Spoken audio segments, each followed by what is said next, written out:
नमस्कार। आपका स्वागत है अंतर्मन यात्रा में, जहां हम आत्मा की शांति, चेतना और आत्मबल की यात्रा पर साथ चलते हैं। आज का प्रश्न है, शक्ति कहाँ है? क्या वो शक्ति जो दुनिया चलाती है बाहर है या हमारे भीतर? आज हम बात करेंगे इनर पावर, यानी वो शक्ति जो किसी किताब में नहीं, किसी गुरु में नहीं, बल्कि आपके अंतर्मन में छिपी है। हम अपनी शक्ति को भूल क्यों जाते हैं? कई बार जीवन की कठिनाइयां, लोगों के ताने और स्वयं पर विश्वास की कमी हमें अंदर से तोड़ देती है। हम सोचने लगते हैं, मैं नहीं कर पाऊंगा, मुझ में शक्ति नहीं है, मेरी स्थिति ही ऐसी है। लेकिन सच्चाई ये है, आप में जन्म से ही एक दिव्य शक्ति है जिसे हम भूल जाते हैं। क्यों? क्योंकि हम अपनी शक्ति को बाहरी चीजों से जोड़ते हैं। पैसा, रिश्ते, सफलता, दूसरों की राय। जब ये चीजें हिलती हैं तो हमें लगता है कि हम कमजोर हैं। लेकिन जो शक्ति इन सब से परे है, वही है आपकी असली इनर पावर। बाहरी शक्ति बनाम भीतरी शक्ति। बाहरी शक्ति दिखावा करती है, परिस्थिति पर निर्भर करती है, दूसरे लोगों को दबाती है और अस्थायी होती है।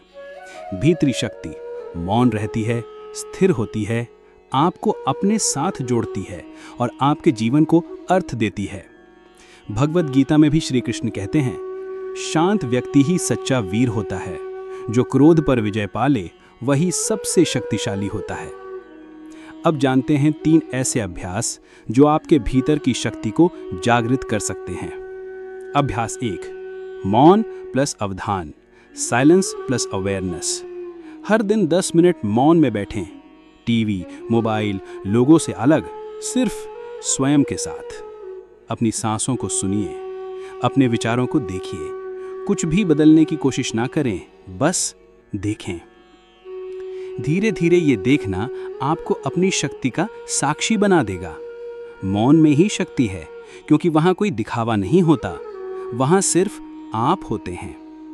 अभ्यास 2, आत्मसंवाद प्लस डर का सामना। मैं अपने डर से क्या कहता हूँ? हर व्यक्ति के भीतर कोई ना कोई डर होता है, असफलता का, अकेलेपन का, भविष्य का। अपने डर से भागिए मत। रोज 5 मिनट उसे नाम दीजिए और प्रश्न कीजिए। उदाहरण, डर, तुम क्यों आए हो? क्या मैं अब भी तुमसे डरता हूँ? क्या तुम्हारा मुझ पर हक है? जब आप डर से बात करते हैं तो वो छोटा हो जाता है और आपका आत्मबल जाग जाता है। अभ्यास 3, विजुअलाइजेशन प्लस कर्म योग। अपनी आंखें बंद करिए और कल्पना कीजिए आप एक सुनहरी रोशनी से घिरे हैं। आपकी छाती से प्रकाश निकल रहा है। आप एक जलते दीपक की तरह दुनिया को रोशन कर रहे हैं। अब अपने दिन की शुरुआत इस भावना से करें, मैं शक्ति हूँ, मैं प्रेम हूँ और मैं कर्म कर रहा हूँ आसक्ति के बिना। यही है कर्म योग, जिसमें आप कार्य करते हैं लेकिन परिणाम में बंधते नहीं। यही है आपकी सबसे शुद्ध शक्ति। शक्ति का प्रयोग कैसे करें? जब आप अपनी शक्ति को पहचान लेते हैं तो पहला सवाल होता है, अब इस शक्ति का उपयोग कैसे करूं? इसका उत्तर सरल है, दूसरों को उठाने में प्रयोग करें, डरने की जगह धैर्य में बदलें और अपने जीवन को अर्थपूर्ण बनाएं। आपके पास जितनी शक्ति है उतनी ही जिम्मेदारी भी है। याद रखिए, शांति में शक्ति है, प्रेम में शक्ति है और भीतर उतरने में सबसे बड़ी शक्ति है। धन्यवाद। ये थी अंतर्मन यात्रा की आज की यात्रा। अगर आपको ये अनुभव सार्थक लगा तो कमेंट करें, मेरी शक्ति भीतर है, और सब्सक्राइब करें। आगे की यात्रा हम साथ तय करेंगे।